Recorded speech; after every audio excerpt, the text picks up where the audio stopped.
ഞാൻ നിങ്ങളുടെ hi welcome to എൻ്റെ ലോഗൻ യൂട്യൂബ് ചാനൽ. നിങ്ങൾ ആദ്യമായിട്ടാണ് കാണുന്നതെങ്കിൽ നമ്മുടെ ചാനൽ ലൈക്ക് ചെയ്യുക, ഷെയർ ചെയ്യുക, സബ്സ്ക്രൈബ് ചെയ്തിടുക.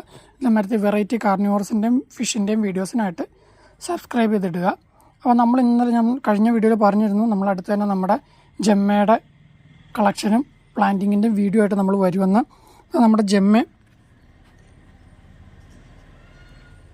നമ്മുടെ പിഗ്മി സൺഡ്യൂ, ഓസ്ട്രേലിയൻ പിഗ്മി സൺഡ്യൂവിൻ്റെ പുളിച്ചിക്കില ഓസ്മോസിസ് എന്ന് പറയുന്ന ഹൈബ്രിഡിൻ്റെ ജമ്മ പാകമായിട്ടുണ്ട്.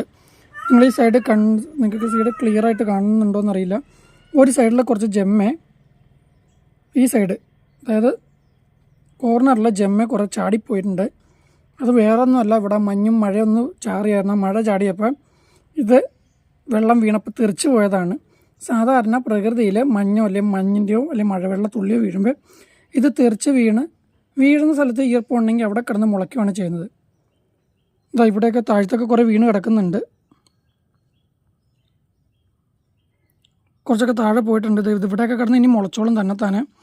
ഈ ജമ്മ പാകമായി നമ്മളെങ്ങനെയാണ് തിരിച്ചറിയുകയെന്ന് വെച്ച് കഴിഞ്ഞാൽ, ഇതെല്ലാം ഒരുപോലെ വിടന്നിരിക്കണുണ്ടോ, ശരിക്കും വിടന്ന് ഓരോ ചെറിയ പെറ്റൽസ് പോലെ ഇതള് പോലെ കിടക്കുന്നുണ്ടോ, അതാണ് പാകമായെന്നുള്ളതിൻ്റെ തെളിവ്.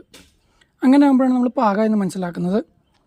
ഇവിടെ പറഞ്ഞുകൊണ്ട് നമ്മുടെ വേറൊരു ജമ്മ ഇതായതല്ല, ഇതതിൻ്റെ മുട്ടാണ്. ഇത് മുട്ടല്ല, ഇല ഇങ്ങനെ കിടക്കുന്നതാണ്, മടങ്ങിയാണ്. ഇത് വിരിഞ്ഞാണ് ഇലകളാവുന്നത്. ഇത് മാക്രാന്തിയ എന്ന് പറയുന്നതിൻ്റെയാണ്. ചെറിയ ബോട്ടിലാണ് വെച്ചേക്കുന്നത്. പിഗ്മിയാണ്, തീരെ ചെറുതാണ്. ഞാൻ നമ്മുടെ ഒരു വിരൽ വെച്ച് കാണിച്ചു തരാം. ഇതൊക്കെയാണ് അതിൻ്റെ സൈസ്. നമ്മുടെ വെച്ചൂറായിട്ടുള്ള പ്ലാന്റിൻ്റെ സൈസ് ഞാൻ കാണിച്ചു തരാം. ചെറിയ സൺഡ്യൂ വെറൈറ്റിയാണത്. നമ്മുടെ ഈ സൺഡ്യൂവിൻ്റെ പ്രത്യേകത ഞാൻ നിങ്ങൾ ഇതിനു മുമ്പും പറഞ്ഞിട്ടുണ്ട്. അതിൻ്റെ ഇലയുടെ സൈഡിൽ സ്റ്റിക്കി ആയിട്ടുള്ള ചെറിയ പശകളുണ്ട്. ആ പശയിൽ പ്രാണികൾ വന്നു കഴിയുമ്പോൾ അതിനെ തിന്നാണ് ഇതുങ്ങൾ ജീവിക്കുന്നത്.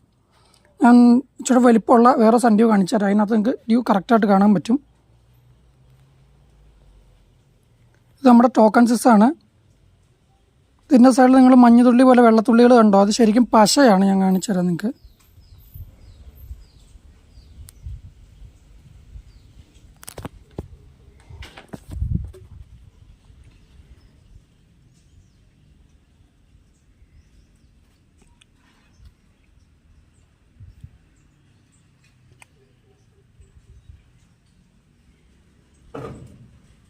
ഇത് കണ്ടോ, നൂല് പോലെ തന്നെ നിങ്ങൾക്ക് കാണുന്നുണ്ടെന്ന് ഞാൻ കരുതുന്നു.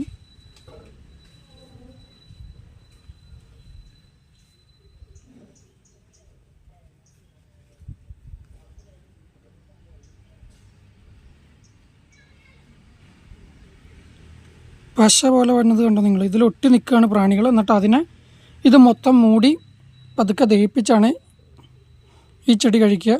ഒരുവിധം എല്ലാ സൺഡ്യൂകളും പശ വെച്ചാണ് പിടിക്കുന്നത് ഇരകളെ. ഇതൊരെണ്ണം നമ്മുടെ ട്യൂബറസ് സൺഡ്യൂവിൽ ഒരെണ്ണമാണ് പെൽറ്റാറ്റ, ഡ്രോസറ പെൽറ്റാറ്റ എന്ന് പറയും. ഇത് വള്ളി പോലെ പോവുകയാണ്. ഈ പശ വെച്ച് തന്നെയാണ് ഇത് തണ്ടുകൾ ഒട്ടിപ്പിടിച്ചാണ് വളരുന്നത്. ഇതാണ് ഡ്രോസറ പെൽറ്റാറ്റ. ഇതിൻ്റെ സൈഡും വള്ളി പോലെ കയറിപ്പോകുന്നതാണ്. അതുപോലെ നമ്മുടെ ഒരു പഴയ ചെടി ഉണങ്ങിപ്പോയതാണ്. അതിൻ്റെ ഇടയിൽ ട്യൂബറുണ്ട്. ഇനി അടുത്ത ഗ്രോയിങ് സീസൺ ആകുമ്പോൾ അത് വരും. നമ്മൾ കൊഴിഞ്ഞു പോയ 2-3 ജമ്മ ഇതിനകത്തേക്ക് പെറുക്കിയിട്ടുണ്ട്.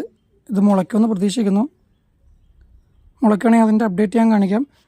ഇത് നമ്മളെങ്ങനെയാണ് കളക്ട് ചെയ്യുന്നത്, നടുന്നത് എന്നുള്ളതിൻ്റെ വീഡിയോ ഇടുന്നതാണ്. ഇതിൻ്റെ കൂടെ തന്നെ നമ്മൾ അറ്റാച്ച് ചെയ്തിടുന്നതായിരിക്കും.